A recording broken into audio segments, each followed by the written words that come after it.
So in the last year or so, probably 18 months, maybe even closer to 2 years, I've been doing lots of reading. For the first time since my days in law school, I've gotten my love back for reading.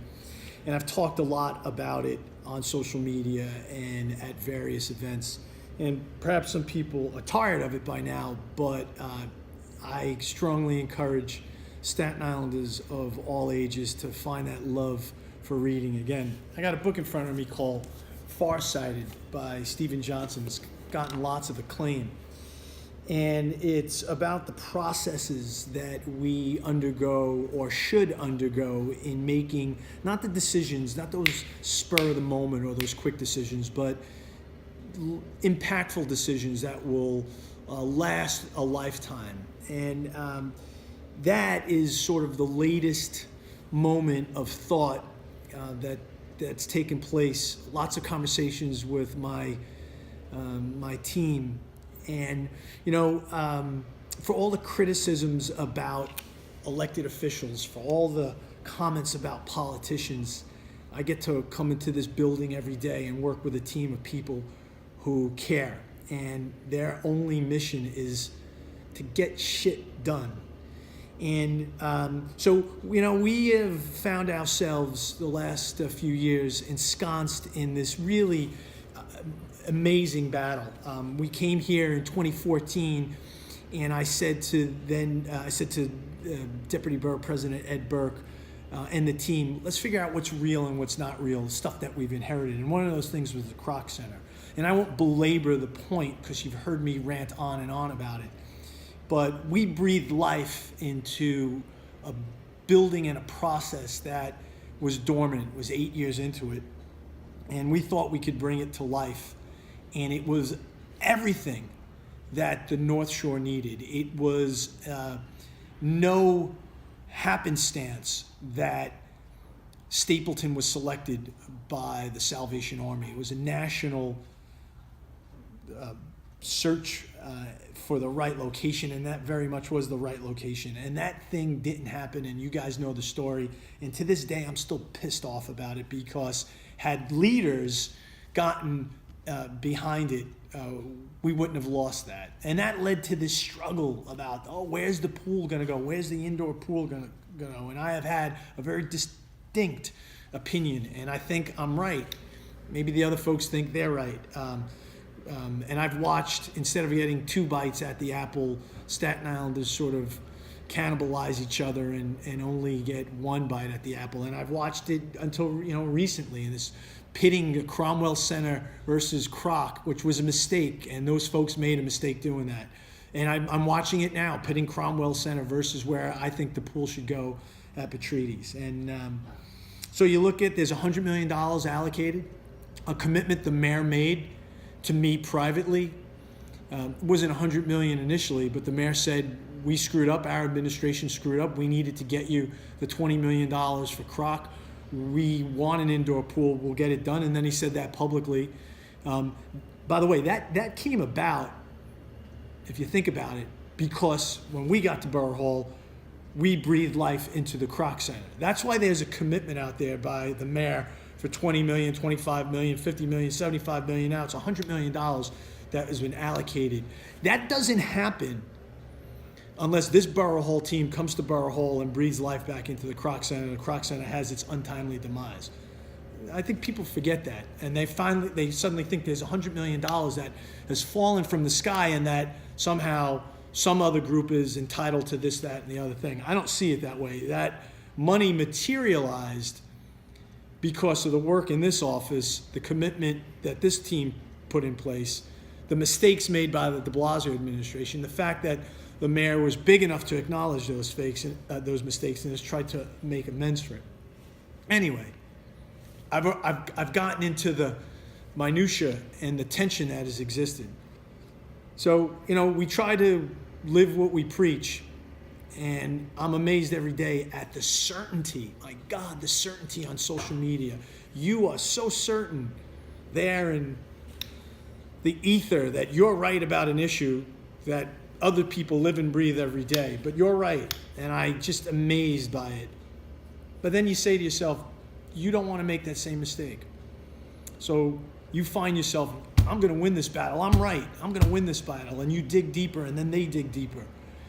You got to take a step back. That's what one of the benefits of all this reading has taught me. And reading this book is a good reminder of that. So I had this conversation with my chief of staff, Jason Rajewski, and take a step back. What are we doing? We're coming up to another budget. It's $100 million. They say they're going to need another $20 million to build it at Petrides or somewhere else. Is that really the best use of the money? And, well, Jim, what would you want to do if we said, all right, we don't want to pursue the pool? Well, and the natural next step to me is I want what we said we were going to deliver to Staten Island in 2014, and that was a campus that focuses on health and wellness that will get the rest of Staten Island healthier. Not a housing project that is wrapped in the cloak of some health and wellness. And that's what I felt that our efforts with the EDC resulted in.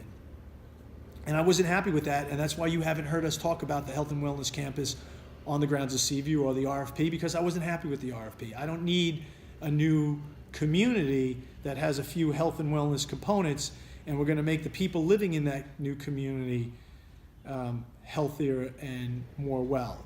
I want a hub that's going to reverberate outward, that's going to take the other 499,000 or so Staten Islanders and make them healthy. So yeah, if you ask me what I want to do, I want to build that health and wellness campus the way we originally envisioned it.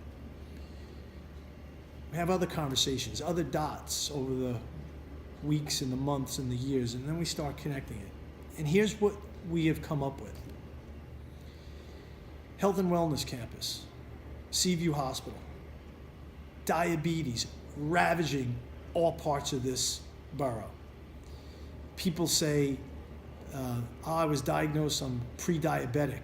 Many people don't even know what pre-diabetic means, but they are. And if you've been impacted, if your family's been impacted, if you know friends who are impacted by diabetes, you know what a difficult life that is for the individual and the caregivers around them. So we went to the mayor and we said, here's the situation, here's the reality on the ground on the pool. We'd like to pivot. We don't want to just win the battle of, the pool went where I want it, or we got the pool. We want to have a greater impact. So I proposed to the mayor that the pool at Petrides is something we no longer want to pursue. We want to take that $100 million. We want to partner with Northwell. We want to partner with New York City's H&H. We want to partner with other local providers. And we want to build a diabetes center on the grounds of Seaview and build a health and wellness campus organically from that building. We want to serve Staten Island from Tauntonville to St. George. We want to go into the communities that are being ravaged by diabetes, and we want to create something that's going to make their lives better. Oh, by the way, we're going to take a portion of that $100 million, and we're going to go back up to our friends at Goodhue that have an existing pool, and we're just going to make a little top. We're just going to bubble it or enclose it so there's a pool that can be used year-round. Not an indoor pool, not the $100 million facilities, but something that could go hand in glove with that beautiful new community center that the good folks at Children's Aid Society are going to be able to build thanks to the commitment that the mayor and I made to buy the Goodhue property. And now we're having multiple bites at the apple. With the folks at Cromwell who want a renewed Cromwell, and a new Cromwell, and envision getting additional money to put a pool there, that's a fight maybe that they are worthy of having and should have, and that will continue. But I think there is a higher purpose. I think there is a much bigger impact. I think there is a bigger fight that we want to fight. I think the numbers, the health indicators across the island tell me, take a step back, remember the lessons in all of these books. It's not about proving that you were right. It's about living up to the values that you preach and the values that you hold dear. It's about the priorities that you set. It all starts with health and wellness. Any of you out there who have family members who have endured illness, you know the rest of life is on shaky ground when that happens. And again, we will, the coming weeks and months, talk in more detail about just how horrific the numbers on Staten Island are. But we don't want to be certain. We don't want to be right for the sake of being right. We want to be right as defined by impacting the most lives and doing the most good.